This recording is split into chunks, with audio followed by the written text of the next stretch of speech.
नमस्कार, आज का मुद्दा में आप सभी का स्वागत है। मैं हूं आदित्य नामदेव। छत्तीसगढ़ में ईडी को लेकर गर्म सियासत फिलहाल शांत होती नहीं दिख रही है। 10 मार्च को भूपेश बघेल के 1 दर्जन से अधिक ठिकानों पर हुई छापेमारी के बाद मीडिया रिपोर्ट में बताया गया था कि भूपेश बघेल के बेटे चैतन्य बघेल को तलब किया गया, लेकिन आज भूपेश बघेल ने यह कहकर मीडिया रिपोर्ट्स को खारिज कर दिया कि उन्हें न तो नोटिस मिला है, न ही उनके बेटे चैतन्य को।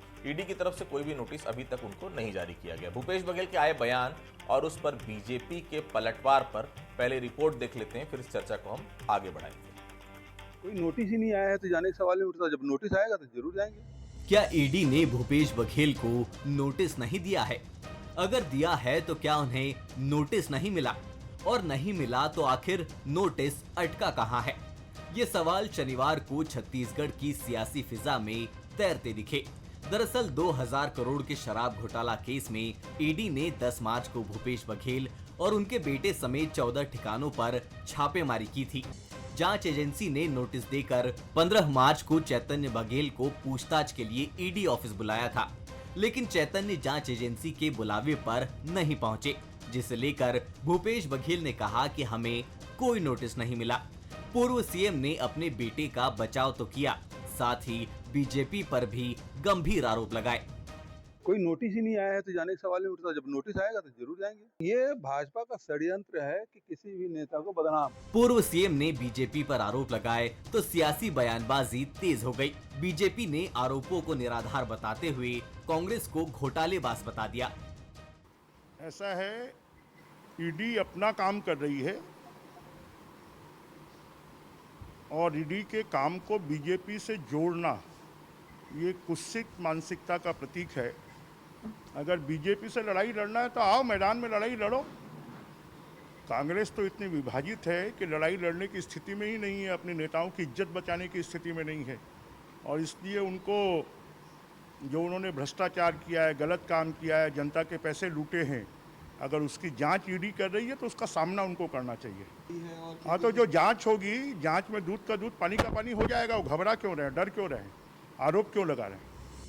हालांकि पूर्व मुख्यमंत्री भूपेश बघेल ने ये भी साफ कर दिया कि अगर उन्हें नोटिस मिलेगा तो वो ईडी ऑफिस जरूर जाएंगे, लेकिन 15 मार्च वाले नोटिस को उन्होंने साफ नकार दिया है और बीजेपी पर षड्यंत्र के गंभीर आरोप लगाए। ऐसे में सवाल यही है कि आखिर नोटिस कहां अटका है?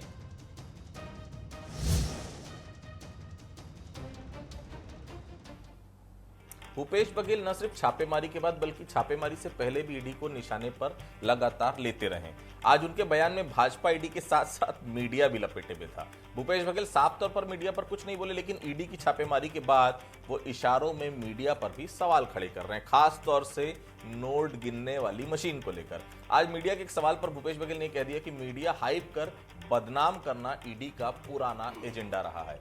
तो यहीं से सवाल उठ जाता है, क्या भूपेश बघेल के खिलाफ कार्रवाई भ्रष्टाचार से ज्यादा जो है राजनीतिक तौर पर उन्हें बदनाम करने के लिए तो नहीं की गई है? अब तक ईडी की कार्रवाई का साइड इफेक्ट हमने देखा कि ईडी कार्रवाई के बाद 4 से 5 दिन में तलब कर लेती है, उसके पहले नोटिस भी जारी होता है, लेकिन अभी तक ये दोनों चीजें उनके साथ नहीं हुई है। भूपेश बघेल के छापेमारी मामले में नोटिस अभी तक नहीं मिला है। ये क्या संकेत दे रहा है? कहीं भूपेश बघेल के दावों में दम तो नहीं, या फिर ईडी के पास मजबूत है ठोस सबूत? चलिए हम चर्चा की शुरुआत करेंगे। उसके पहले बंसल न्यूज के भी कुछ सवाल हैं। क्या कुछ सवाल है? पहला सवाल, ईडी और भूपेश बघेल के बीच में नोटिस को लेकर क्यों है तकरार? दूसरा सवाल, ईडी की रेड और नोटिस को षड्यंत्र क्यों बता रही है कांग्रेस? तीसरा सवाल, आखिर छत्तीसगढ़ में जांच एजेंसी क्यों बन रही है पॉलिटिकल एजेंडा? ये 3 सवाल है जो बंसल न्यूज उठा रहे हैं। मेहमानों से आपका तारुफ कराऊंगा। मेरे साथ अमरजीत चावला साहब हैं, पूर्व प्रदेश महामंत्री हैं कांग्रेस पार्टी से, बहुत स्वागत करता हूं उनका। गौरीशंकर श्रीवास जी हैं, वरिष्ठ प्रवक्ता हैं भारतीय जनता पार्टी के। ईवी मुरली साहब मेरे साथ जुड़े हुए हैं। ईवी मुरली साहब बहुत सीनियर जर्नलिस्ट हैं, फिलहाल इत्तेफाक के संपादक हैं, बहुत स्वागत करता हूं उनका। सबसे पहले मैं चावला साहब के पास चलता हूं। चावला साहब, बघेल जी को ईडी का नोटिस नहीं मिलना अच्छी बात है, या आपके आरोपों पर ये जो बल मिल रहा है, आप लोग लगातार कहते हैं कि भाजपा बेवजह बदनाम कर रही, किस तरह से आप देख रहे हैं चावला साहब? देखिए आदित्य जी, इन सारी बातों को सिलसिलेवार समझने के लिए हम लोग को आज से 11 साल पहले जाना पड़ेगा। सन 2000 की बात है, जब भूपेश बघेल इस प्रदेश कांग्रेस कमेटी के अध्यक्ष बनकर छत्तीसगढ़ में उनकी नियुक्ति हुई। उस समय तत्कालीन रमन सिंह जी की 11 साल की भारतीय जनता पार्टी की सरकार के 11 साल पूर्ण हो चुके थे। भूपेश बघेल जी ने बनते सार जो लगातार झीरम वाले मामले में सरकार को कटघरे में खड़ा किया, और उस समय आपको याद होगा कि भारतीय जनता पार्टी का उस समय बोनस त्योहार, साइकिल त्योहार चल रहा था, जिसमें सब में भ्रष्टाचार उनके सामने आ रहे थे। फिर आग पड़ुआ कांड हुआ, जिसको बहुत एग्रेसिव तरीके से भूपेश बघेल जी ने इस प्रदेश की जनता के सामने उस कांड को सामने लाया। नसबंदी कांड हुआ, ताड़मेटला कांड हुआ। लगातार केपीएस गिल जैसे लोग आकर बोल रहे थे कि सरकार बोलती है आओ पिकनिक मनाओ और चले जाओ, नक्सली समस्या में ध्यान देने की जरूरत नहीं है। उसी समय एक मंत्री का नक्सलियों को चंदा देने वाला मामला भी बहुत फैला। उसके बाद एक मंत्री की पत्नी दूसरे के नाम से नकल प्रकरण का मामला फैला। लगातार भूपेश बघेल जी 11-12 साल की रमन सिंह की सरकार को घेरते चले गए। उसके बाद 13वां-14वां साल आते आते उन्होंने जब लगातार पद यात्राएं करनी चालू हुई, नान घोटाला जैसे इस प्रदेश का सबसे बड़ा 36,000 करोड़ का नान घोटाला उन्होंने सामने लाने का काम किया। और उस समय बहुत जोगी जी जैसे दिग्गज को भी पार्टी से किनारा करके जो दमदारी उन्होंने दिखाई, उस दमदारी से भारतीय जनता पार्टी रुक गई। उस समय भूपेश बघेल जी ने चैलेंज किया था कि मोदी जी की जीत का जो ये रथ पूरा हिंदुस्तान में चल रहा है उसको मैं छत्तीसगढ़ में रोकूंगा। और उन्होंने छत्तीसगढ़ के उस समय तत्कालीन रमन सिंह जी की सरकार के 13वें साल में जिला पंचायत के चुनावों में कांग्रेस को लगातार सफलता दिलाई। तो जब भूपेश बघेल जी की आंधी, उनकी आक्रामकता, उनकी ईमानदारी और उनके कार्य प्रणाली से घबराकर जब भारतीय जनता पार्टी ने देखा कि इस रथ को रोकना है, इस तूफान को रोकना है, तो चाणक्य नीति पर वो चले कि किसी आदमी को जब हम नुकसान नहीं पहुंचा सकते तो उसको बदनाम करो। उन्होंने सिलसिलेवार तरीके से भूपेश बघेल जी को बदनाम करने का काम किया। इसीलिए वो सीडी कांड भी हुआ, जिसमें अभी कोर्ट ने उनको बाइज्जत उसमें खारिज कर दिया मामले को। तो वो सारी चीजों को देखने के बाद उसके बाद हुआ ये कि भूपेश बघेल जी की सरकार बन गई।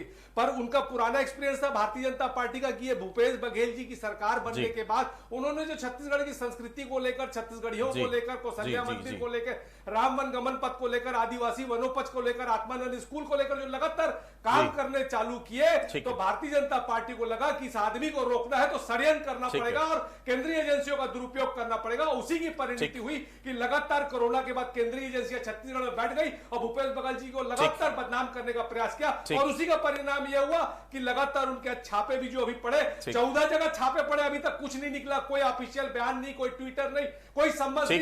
मीडिया हाइड बना दिया गया कि चेतन बघेल को बुलाया गया। सच्चाई सामने आई है और न्याय की भी जीत आने वाले समय में सही साबित होगी। गौरीशंकर जी, आपको तो अमरजीत भैया को प्रणाम करना चाहिए। प्रणाम इसलिए करना चाहिए कि जिस इंसान ने इनकी कदर नहीं की, उनके लोगों ने इनकी कदर नहीं की, आज इतना बढ़िया उनके लिए डिफेंड कर रहे हैं अमरजीत जी, निश्चित तौर पर प्रणाम है। श्रीवास साहब, ये तो शुरू से आप आरोप लगाते रहे हैं, मतलब कांग्रेस पार्टी आरोप लगाती रही। याद होगा आपको ईडी का भगवा रंग। आज बघेल जी ने एक कड़ी और आगे बढ़ा दी, मीडिया हाइप करके बदनाम करने की साजिश। सबूत है तो बुलावा आ जाना चाहिए था अभी तक। कवासी लखमा को तो एक हफ्ते में बुक कर दिया था आप लोगों ने सीधा अंदर। क्या सबूत नहीं है बघेल जी के खिलाफ, ऐसा लगता है आपको श्रीवास साहब? सबसे पहले शानदार भाषण के लिए अमरजीत भाई को मैं शुभकामना देता हूं, बधाई देता हूं। बहुत अच्छा उन्होंने भाषण दिया। दूसरा, कांग्रेस पार्टी के नेता जब से ईडी आई है छत्तीसगढ़ में, तब से बहुत ज़्यादा विचलित होते हुए नजर आते हैं। और विचलित कौन होता है? जिसके हाथ चोरी में, कमीशनखोरी में, भ्रष्टाचार में लिप्त होते हैं। इन्होंने बहुत अच्छी अच्छी बातें की। इन्होंने कहा कि झीरम का हवाला दिया, इन्होंने बहुत सारे भ्रष्टाचार की बात की। मुझे अमरजीत भाई ये बताकर जरूर जाए कि भूपेश बघेल जी मुख्यमंत्री बनने के बाद ये सारे मामलों को लेकर एसआईटी बनाए थे, 4 एसआईटी, और भारतीय जनता पार्टी को ऐसी बदनाम करते थे। मुझे याद है आदित्य जी, आप भी उस बात के गवाह है कि डॉक्टर रमन सिंह जी के परिवार को किस प्रकार से पॉइंट आउट किया जाता था। डीकेएस हॉस्पिटल के भ्रष्टाचार को लेकर किस प्रकार से वहां गुफा बना है, इतने करोड़ का भ्रष्टाचार, उतने करोड़ का भ्रष्टाचार, ये एसआईटी वो एसआईटी। और 5 साल में क्या हुआ? चूचू का मुरब्बा, सारा मामला डब्बा गोल। तो बदनाम आपने भारतीय जनता पार्टी को 5 साल किया, और अब जो बदनामी हो रही है ये आपके कुकर्मों का आपको फल मिल रहा है। पिछले 5 साल में छत्तीसगढ़ियावाद के नाम से सरकार चलाने का प्रयास किया, लेकिन विकास किसका हुआ? विकास आपके भूपेश बघेल जी के दामाद का हुआ, विकास उनके पुत्र का हुआ। मैं परिवार में नहीं जाता हूं, पर चूंकि आज आरोप है इसलिए उसमें जाना पड़ रहा है। 100 करोड़ का मेडिकल कॉलेज, चंदूलाल मेमोरियल किसको मिला? भूपेश बघेल जी दामाद को। अमरजीत जी को कुछ नहीं मिला। कार्यकर्ताओं को गोबर बेचने के लिए 5 रुपए 10 रुपए टिका दिया गया। प्रदेश महामंत्री पद से भी हटा दिए भाई, उन्हीं के दौरान हटाया गया था। लगातार इतने अच्छे कार्यकर्ताओं को बेइज्जत भी करते रहे। आज बड़े उसकी बात है कि देखिए किस उसमें आज एक योद्धा की बनकर आज अपनी पार्टी के नेता का डिफेंड कर रहे हो। कोयला से लेकर रेती से लेकर हर विभाग में जिस प्रकार से भ्रष्टाचार हुआ, ठीक। इसको कांग्रेस पार्टी कोई भी नेता झुठला नहीं पाएगा। दूसरा, इनके खास अनवर ढेबर जी के फार्म हाउस से जिस प्रकार से नकली होलोग्राम मिला, शराब की जो नदी बह गई, ये किसी छिपा नहीं है। ईडी तब आती है जब उनके पास में इनपुट होते हैं। नोटिस नहीं मिला है, नोटिस मिल जाएगा। ठीक है मुरली साहब, बघेल जी का बॉडी लैंग्वेज देख रहे हैं आप? कहीं भूपेश बघेल इस बात को लेकर आश्वस्त तो नहीं कि ईडी उनका कुछ नहीं बिगाड़ पाएगी? बॉडी लैंग्वेज पढ़ पा रहे हैं आप? हमें तो लग रहा है कि बेहद कॉन्फिडेंट नजर आ रहे हैं, या बेहद कॉन्फिडेंट नजर आने की कोशिश कर रहे हैं वो। मुरली साहब, भूपेश बघेल जी का जो बॉडी लैंग्वेज है और जो उनका कॉन्फिडेंस है, ये इनके मेहनत से आई है। ये जब किसी के अध्यक्ष थे तब भी ये ऐसे ही थे। इनके जब से राजनीति में आया है, ये बिल्कुल डर है और हर मामले को और हर तरह का मुसीबत को वो बड़े बेखूबी से सामना करते हैं। लेकिन इस बार जिस तरह से ईडी का जो शिकंजा कसते जा रहा है, जो शराब का जो घोटाला हुआ है, जो 2000 करोड़ का घोटाला है, ये कोई छोटा मोटा बात नहीं है। ये 2019 से इस तरह का घोटाला का बता रहा है।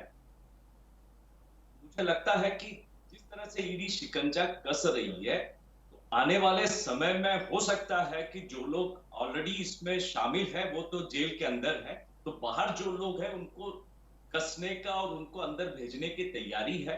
तो कॉन्फिडेंस केवल दिखाना और कॉन्फिडेंस में रहना, आदमी तभी कॉन्फिडेंट रहता है जब अगर उसने कोई गलत काम नहीं किया हो। भूपेश बघेल जी चूंकि किया था, तो उनको अगर कोई गलत काम हुआ है वो भले ही शामिल ना हो, लेकिन उसकी जवाबदारी तो उनको लेनी पड़ेगी।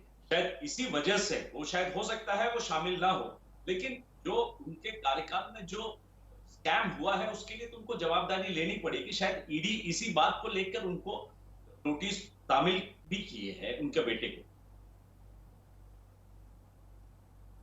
ठीक है चावला साहब, क्या आप भी मानते हैं ये केवल भूपेश बघेल को बदनाम करने की साजिश है? क्योंकि 33 लाख कैश मिले थे बघेल जी के घर से, लेकिन उन्होंने बेहद सामान्य तरीके से, जब मीडिया ने सवाल पूछा था चावला साहब, तो उन्होंने बहुत सामान्य तरीके से टाल दिया उसको, सीधे तौर पर बोला कि ये मेरी जमीन है, ये तमाम चीजें बता रहे हैं वो। इस कॉन्फिडेंस का जो राज है वो क्या लगता है आपको? क्या राज है भूपेश बघेल का?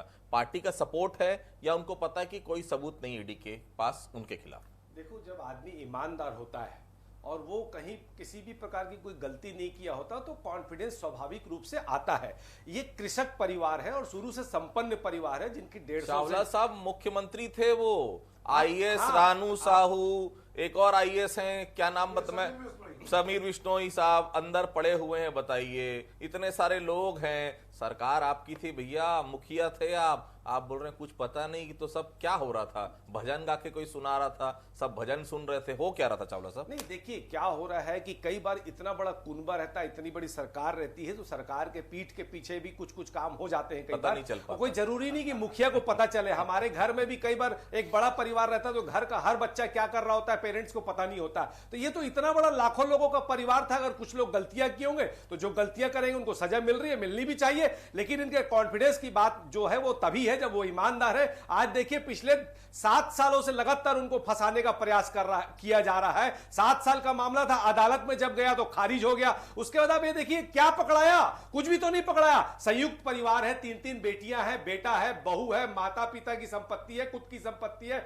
एग्रीकल्चर लैंड है, डेयरी का काम है। अगर 33 लाख पकड़ाया तो 3 लाख छोड़ के वो 30 लाख ले गए। इनकम टैक्स के जो नियम प्रक्रिया कायदे होते हैं, वो सवाल जब उसके जवाब मांगे जाएंगे तो वो जवाब उनको ईमानदारी से दे दिए जाएंगे। लेकिन देखिए, क्रोनोलॉजी समझिए, बदनाम करने का प्रयास था। कभी उनके क्षेत्र में किसी ब्लॉक अध्यक्ष का छापा पड़ जाता है, कभी उनके पहचान वालों का छापा पड़ जाता है। आदित्य जी, जिम्मेदारी के साथ बोलना चाहूंगा, 14 लोगों का छापा पड़ा होली के 2 दिन पहले, होली खराब करने के लिए। वो 14 लोगों क्या कुछ भी नहीं मिला। अगर कुछ भी मिला होता तो अभी तक वो ब्रेकिंग न्यूज बन गई होती। आप ये सोचिए, 1 क्या नहीं मिला, 2 क्या नहीं मिला, 14 लोगों के यहां कुछ नहीं मिलता है। ईडी की कोई अभी तक उनको कोई भी उनका स्टेटमेंट नहीं आया, कोई ट्वीट नहीं आया। इससे साफ जाहिर होता है कि नोट की मशीन ले गए। अरे अभी 4.5 करोड़ रुपए इनोवा में पकड़ाया, उसके लिए भी एक छोटी सी मशीन थी अमरनाका थाने में। इतनी बड़ी फोटोकॉपी मशीन को मीडिया हाइट बना दिया गया कि भैया ये नोट गिनने की मशीन है, नोट गिनने की मशीन है। अरे 1000 करोड़ रुपए अजीत पवार का छोड़ देते हो, वहां तो नोट मशीन वाली कोई बात ही नहीं होती। और हेमंत बिस्वा शर्मा को छोड़ देते हो, नोट गिनने वाली मशीन नहीं होती। एक आंधी है, एक पिछड़ा वर्ग का नेता है, उससे उसकी आंधी से घबराकर, उसकी लोकप्रियता से, उसकी मजबूती से, उसकी आक्रामकता से घबराकर एक किसान पुत्र को, एक पिछड़े वर्ग के चावला नेता साहब आज को बहुत परेशान करने का चावला साहब आज बहुत ईडी तैयारी कर रही करके है। आए श्रीवास साहब ना, बहुत तैयारी से हैं। और सबसे बड़ी बात है भूपेश है तो भरोसा है। आप ही की पार्टी ने 1 साल पहले वो भरोसे को हटा दिया था। चावला साहब, श्रीवास साहब, आज आपकी पार्टी की तरफ से एक बयान आया केदार गुप्ता जी का, बीजेपी डिफेंड करते नजर आई, बहुत आक्रामकता के साथ जवाब नहीं आ पा रहा है। हमने भी सवाल पूछा तो कहा गया कांग्रेस घोटालेबाज है। ये तो आप लोग शुरू से ही बोलते आ रहे हैं। भूपेश बघेल की आक्रामकता, कहीं पार्टी उससे डर तो नहीं रही कि फिर से कहीं जेल चले गए या फिर से तमाम चीजें हो गई तो फिर एक बड़ा नेता फिर से बना देंगे, वही 2018 के पहले वही वाक्य तो रिपीट नहीं हो जाएगा? श्रीवास साहब, देखिए, ये इनकी झुंझलाहट है और इसमें आक्रामक होने का कहीं सवाल नहीं है। सारी चीजें प्रमाणित हो रही है। जो चोर होता है वही शोर मचाता है, और ये उस टाइप के चोर हैं जो चोरी भी करते हैं और सीना जोरी भी करते हैं, और बड़ी मजबूती से करते हैं कि भैया हमने चोरी की है, हमने सीना जोरी भी कर रहे हैं। ये हाल कांग्रेसियों का है। और देखिए अभी आपके चैनल में क्या हुआ, वही विक्टिम कार्ड, मतलब कवासी लखमा जी पकड़ा है, गरीब आदिवासी, भूपेश बघेल जी गरीब ओबीसी, मतलब कहां लेकर जा रहे हैं प्रदेश को आप। और ये सब विक्टिम कार्ड काम नहीं आने वाला भैया। बहुत 5 साल कर लिया आपने। अकबर, ढेबर, रानू, समीर, सूर्या, ये सब जो खेल आपने खेला ना, ये उस समय याद नहीं है आपको जब प्रदेश को ओबीसी वर्गों को धोखा दे रहे थे, प्रदेश के आदिवासी वर्गों को धोखा दे रहे थे। उस समय तो जमकर कमीशन को जमकर मलाई छानी जा रही थी अमरजीत जी, आप उसके सहभागी नहीं थे, ये बात कहने कोई गुरेज नहीं। लेकिन भूपेश बघेल जी के सामने इस बात को भले आज चैनल में बोल रहे हैं कि पर्दे के पीछे बहुत सारा खेल हो जाता है। क्या घोड़ा बेलगाम हो गया था? क्या घुड़सवार में लगाम नहीं था कि सारा चीज जानबूझ के स्क्रिप्टेड था? आज समीर बिश्नोई, सौम्या चौरसिया, रानू साहू, ऐसे जितने आधा दर्जन लोग जेल में बंद है, ये किस कारण बंद है? कोई 1-2 अधिकारी नहीं है, आधा दर्जन से ज्यादा अधिकारी गंभीर मामलों में जेल में बंद है। और किसके कार्यकाल में? आपके मुखिया कार्यकाल में। उसको आप 10 टन का पट्टर लेकर डिफेंड कर रहे हैं, आपको भी साधुवाद। लेकिन सारी चीजें अभिलेख ईडी के पास में है, बिना अभिलेख के कोई भी कार्रवाई नहीं होगी। मुरली साहब जी, मुरली साहब, आखिर नोटिस देगी कि नहीं ईडी? कहीं वेट एंड वॉच की मुद्रा में तो नहीं है ईडी? क्योंकि 5 दिन पहले नोटिस आ जाता है। अब तो जब नोटिस नहीं आया तो आप मान के चले कि बुलावा कब होगा जब नोटिस ही नहीं पहुंचा है। समय दे दिया ना ईडी ने पर्याप्त, क्योंकि अभी तक नोटिस का था पता नहीं, जब नोटिस देगी फिर 2-3 दिन बाद बुलाया जाएगा, मतलब लिंगर ऑन हो गया ना पूरा प्रोसेस, ऐसा लग रहा है आपको? आदित्य जी, ऐसा है कि रेड के बाद नोटिस तो तामील किया जाता है ईडी के द्वारा। पहला नोटिस, दूसरा नोटिस और तीसरा नोटिस के बाद भी अगर किसी तरह का कोई रेस्पॉन्स नहीं मिलता है तो आगे की कार्रवाई करते हैं, अरेस्ट जैसे कार्रवाई होती है। यहाँ पे जैसे ईडी का कहना है कि उन्होंने समन्स नोटिस जारी किया हुआ है। अगर भूपेश जी कहते हैं कि उनको नहीं मिला है तो हमको भूपेश जी की बात को माननी होगी कि उनको नोटिस नहीं मिला है, क्योंकि यदि मिला होता तो कोई भूपेश जी जैसे दिग्गज नेता जो पूर्व मुख्यमंत्री रह चुके हैं तो वो इस तरह का गलती नहीं करेंगे कि वो अगर नोटिस मिला है तो अपने बेटे को जरूर ईडी के सामने जाने के लिए जाने देंगे वो। लेकिन नोटिस मिलने के बाद कोई ऐसा नहीं कहेगा कि नहीं मिला है करके। मुझे लगता है कि शायद नोटिस भेजा नहीं होगा या मिला नहीं होगा, जो भी है तो ये ईडी को क्लैरिफाई करना होगा कि आपने नोटिस आखिर दिया है या नहीं दिया है। यदि अगर नहीं दिया है तो डिले किस बात के लिए है? अगर आपने पहले भी आपने चैतन्य को उठाया है और उनको स्टेटमेंट उनसे लिया है, और भी लोगों को आप बीच बीच में बुलाते रहते हैं और स्टेटमेंट लेते हैं, तो अगर किसी तरह का कोई डिले है या आपको ऐसा लगता है कि इनका कोई इन्वॉल्वमेंट नहीं है तो चीजों को क्लियर करना चाहिए, उसको लिंगर ऑन नहीं करना चाहिए। और इस तरह का अगर कोई स्कैम हुआ है उसमें राजनीति कम और इन्वेस्टिगेशन बेहतर तरीके से होनी चाहिए। बिल्कुल। चावला साहब, कहीं पार्टी ने डिसाइड तो नहीं कर लिया कि डरना मना है? क्योंकि छापेमारी के बाद तमाम बड़े नेता, पूर्व मंत्री सब भिलाई में जुटे थे, याद होगा आपको। उसी बैठक में फैसला तो नहीं लिया गया कि आक्रामकता से जवाब दीजिएगा ताकि हाथ डालने से ईडी डर जाए और अगर कमजोर पड़े तो दबोच लेगी ईडी? इसी फैक्टर पर तो काम नहीं कर रही कांग्रेस पार्टी। हम लोग कोई फैक्टर पे काम नहीं करते, हम लोग हमेशा अन्याय के खिलाफ खड़ा होते। जब जब आजादी के पहले भी जब इस देश के साथ अन्याय हुआ कांग्रेस पार्टी खड़ी थी, आज भी छत्तीसगढ़ियों के साथ, हिंदुस्तानियों के साथ जब जब अन्याय होगा राहुल गांधी से लेकर भूपेश बघेल तक हर कांग्रेस का नेता खड़ा रहेगा। अभी बहुत बड़ी बड़ी बात गौरी शंकर जी कर रहे थे। अरे गौरी शंकर जी, आप तो बड़े बड़े भ्रष्टाचार के मामले उठाते, उसी मामलों को लेकर हमारे नेता प्रतिपक्ष सीबीआई जांच की मांग कर रहे थे। आपकी सरकार ने तो उस पर चूचा नहीं की। तो भैया आपको क्या मिल गया? आप 5 साल से लगातार मुखर होकर कांग्रेस के खिलाफ भाजपा का अपना धर्म अदा कर रहे, आज आपको किनारे कर दिया गया। अरे विष्णुदेव साय जी में हिम्मत होगी तो आप जैसे ईमानदार भाजपा को किसी निगम मंडल आयोग का चेयरमैन बना दिया। सच्चाई ये है कि भूपेश बघेल के रहते भाजपा को मालूम है कि ये नगर नार बेच नहीं पाएंगे। इनको मालूम है कि भूपेश बघेल आ गया तो हसदेव के झाड़ जो काट रहे हैं ये काट नहीं पाएंगे। छत्तीसगढ़ियों का फिर से राज आ जाएगा, ये अडानी अंबानी के रास्ते बंद हो जाएंगे।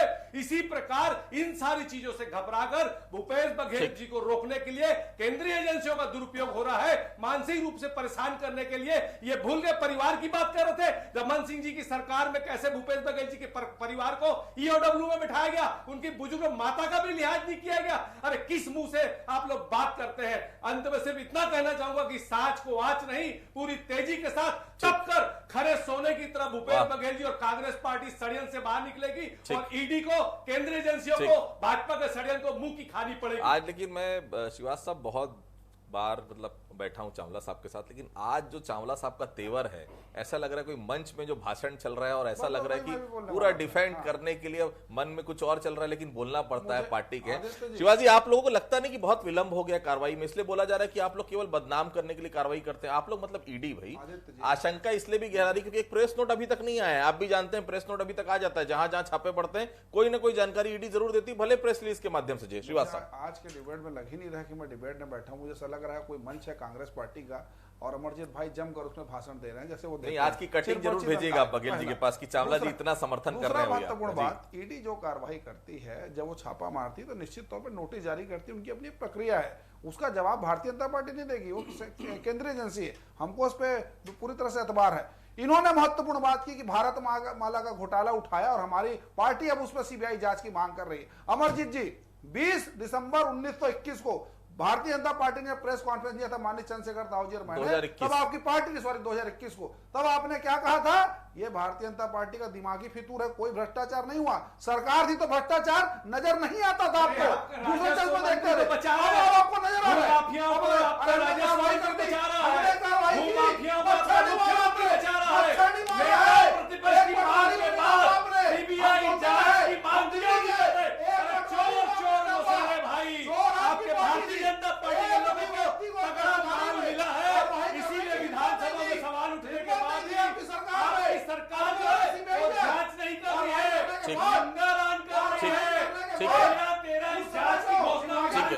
साहब जी, चावला साहब 2021 में किसकी सरकार थी? चावला साहब 2021 में किसकी सरकार थी? किसकी सरकार थी चावला साहब 2021 में? 2021 में ठीक है हमारी सरकार थी। आपको मैं बताना चाहूंगा गौरीशंकर भाई, मैं बता रहा हूँ, आप मेरी बात सुनिए। सबसे पहले 2014 में NH-53 में जब मैं महासचिव जिला था, मैंने इस मामले को उठाया था और एक केंद्र में सरकार आपकी है। गौरी भाई एक मिनट मेरी बात सुनिए। देखिए, सबसे पहली महत्वपूर्ण चीज है जिस पे हमें बात करनी चाहिए कि राजपत्र में प्रकाशन के पहले ऐसे कौन से वो बड़े लोग हैं जिनको नक्शा मिल जाता है। षड्यंत्र की शुरुआत वहां से होती है। हमारा अपना छत्तीसगढ़ है, बात भाजपा कांग्रेस की नहीं है। ऐसे कौन से लोग हैं जो राज्य सरकार और केंद्र सरकार की योजनाओं के भीतर की लूप होल्स को पता करके अधिकारियों के साथ मिलकर किसानों का, आदिवासियों का पैसा खाते हैं? गौरी भाई, मैं जानता हूं आपको भी 2 रुपए नहीं मिला, हमको भी नहीं मिला, पर सच्चाई यही है कि केंद्र में आपकी सरकार है। नितिन गडकरी जो बहुत ईमानदारी की बात करते हैं, उसके विभाग का वो नक्शा राजपत्र के जवाब ले लेते हैं, जवाब ले लेते हैं जी, ठीक, जवाब दीजिए, प्लीज। बिल्कुल सही कहा। वो कौन लोग हैं जो दीमक टाइप प्रदेश को खा रहे हैं? हमने शुरुआत तो की, आपने तो नकार दिया था किससे?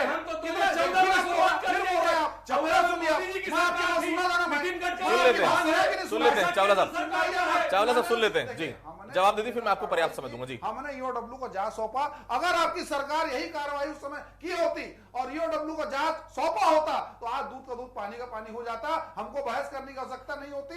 पहले ही वो जो लोग जो मुआवजा माफिया है वो धर दबोचे जाते, लेकिन आपकी नियत नहीं थी। आपके मंत्री से लेकर संतरी सब तक हिस्सा पहुंचा था। इसको दिमागी फितूर, कोई भ्रष्टाचार नहीं हुआ है, ये करार दिया जाता था, जो कि अपने आप में बहुत ही शर्मनाक विषय है। मुरली साहब, इस पूरे मुद्दे का अंजाम कहां तक देख पा रहे हैं आप? छापेमारी क्या भूपेश बघेल को डैमेज करेगी? और अभी तक ईडी की कार्रवाई से जो छापेमारी का डिटेल नहीं दिया जाना, क्या संकेत दे रहा है आपकी नजरों से? जी मुरली साहब। आपको याद होगा जब डॉक्टर रमन सिंह साहब की सरकार थी, तब कांग्रेस ने कई मुद्दे उठाए जहां भ्रष्टाचार हुआ है, लेकिन अगर आप देखेंगे 5 साल के जो सरकार थी भूपेश बघेल की, उस सरकार में इन्होंने कई एसआईटी भी बनाए, लेकिन किसी तरह का कोई जांच आगे नहीं बढ़ा, या जो भ्रष्टाचार के आरोप लगाए थे उन पर किसी तरह का कोई कार्रवाई नहीं हुई। वैसे ही जब कांग्रेस का सरकार आई तो भारतीय जनता पार्टी तो बहुत बाद में आरोप लगाना शुरू किया, लेकिन उससे पहले ईडी और आईटी का रेड छत्तीसगढ़ में शुरू हो गए थे, जिसके बाद ये स्कैम्स, कोयला का स्कैम हुआ, महादेव ऐप का स्कैम हुआ, आपके लिक्विड स्कैम हुआ, इस तरह का कई सारे स्कैम सामने आए। इन्वेस्टिगेशन पिछले 4-5 साल से चल रही है, उससे ज्यादा ही हो गया इन्वेस्टिगेशन चल रहा है। कुछ मामलों में कुछ अधिकारी अंदर है और कुछ मामलों में कुछ नेता भी अंदर है, जैसे कवासी लखमा जी अंदर हुए हैं। लेकिन इसके अलावा आप देखेंगे कि राजनीतिक तौर पर किसी को अंदर नहीं किया है या उनको अरेस्ट नहीं किया है। ये मुझे लगता है कि कई बार इस तरह के जो भ्रष्टाचार के जो आरोप है वो एक सियासी रंग ले लिया जाता है, एक पॉलिटिकल वेंडेटा की तरह इसको इस्तेमाल किया जाता है। आप देखेंगे कि अभी 1 साल हुआ है पूरा विष्णुदेव साय सरकार का, आने वाले समय में हो सकता है कि पलटवार होगा, कांग्रेस इन पर आरोप लगाएंगे और बीजेपी जो पुराने आरोप है उस पर कार्रवाई और तेज कर सकती है। लेकिन मुझे लगता है कि इससे कुछ होना धोना नहीं है। पब्लिक बहुत कुछ जानती है, पब्लिक समझती है कि अगर आपने कोई आरोप लगाया है तो उस पर उसका लॉजिकल कंक्लूजन के लिए आपको जाना ही पड़ेगा, चाहे ईडी हो चाहे आईटी हो। अगर आप रेड मार रहे, अगर आपको कुछ मिलता है तो आप या तो उसको पूरा लोगों के सामने रखिए और उसको एक लॉजिकल कंक्लूजन तक लेके जाइए। जब तक अगर ये नहीं होगा, लोगों को इस तरह के इन्वेस्टिगेशन और रेड्स पर भरोसा नहीं होगा। यदि भूपेश कहता है कि मैंने कोई गलत काम नहीं किया और मुझे नोटिस नहीं मिला, तो हमको भूपेश की बात को माननी पड़ेगी, क्योंकि हमको पहले भी इस तरह का अनुभव हुआ है कि ईडी रेड मार रही है, नोटिस शामिल नहीं किया है और कुछ समय बाद वो छोड़ दिया जाता है। ठीक है, तो मुझे लगता है कि जब तक ईडी, देखिए कन्विक्शन रेट निश्चित तौर पर ईडी को बढ़ाना पड़ेगा। जो कन्विक्शन रेट है वो कई सवालों को जरूर जन्म देता है और कभी भी रेट की कार्रवाई हो तो निश्चित तौर पर उसकी प्रेस रिलीज आनी चाहिए। अगर जनता को ये पता चल रहा है कि पूर्व मुख्यमंत्री के यहाँ छापा पड़ा है, जनता को पता चल रहा है कि उनके बेटे के ऊपर छापा पड़ा है, 14 अन्य ठिकानों पर छापा पड़ा है, तो डिटेल उसकी आनी चाहिए। हालांकि कांग्रेस और ईडी की अदावत बहुत पुरानी है। मुझे बहुत अच्छे से याद है जब ईडी की कार्रवाई पहली बार हुई थी तो ईडी की जो गाड़ियों तक को जब्त कर लिया था रायपुर पुलिस ने। आप सभी इस चीज के गवाह हैं। आप सभी हमसे जुड़े, आप सभी लोगों का बहुत बहुत धन्यवाद। आज का मुद्दा में फिलहाल इतना ही। बाकी खबरों के लिए आप लगातार बने रहिए बंसल न्यूज के साथ। नमस्कार।